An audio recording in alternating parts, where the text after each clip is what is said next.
að skrifa nýjan póst, þá smellum við hér á takkann þar sem stendur skrifa póst. Þá opnast þessi gluggi hér.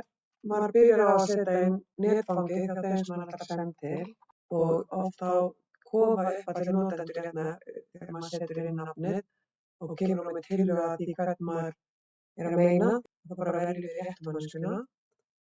Og síðan er mikilvægt að hafa þetta skýrt og skipulagt og þess vegna setjum við inn hvað pósturinn er í grófum dráttum. Til dæmis senda biðjum að prenta út.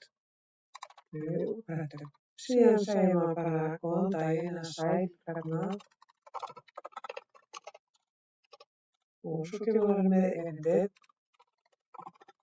Það er mikilvægt að setja inn rétt netfang. Maður þarf að setja inn hvað pósturinn er, þannig að sá sem á að lesa getur verið fljótur að sjá hvort það sé mikilvægt eða ekki. Síðan ávarpa maður þann sem maður er að senda póstinn á, ber síðan upp erindið og þakkar fyrir sig og sendir gjarnan einhverjum svona kveðjur og nafnið sitt undir.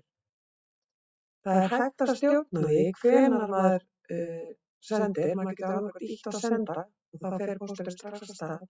Maður getur líka farið hér inn og stillt inn á einhvern annan tíma ef maður vill senda þetta seinna. Til að setja inn viðhengi þá ýti ég hér á bréfaklemmuna og þá kemur upp í Windows-glugginn til þess að ég geti farið og fundið eitthvað til þess að setja það inn og svo sé ég open.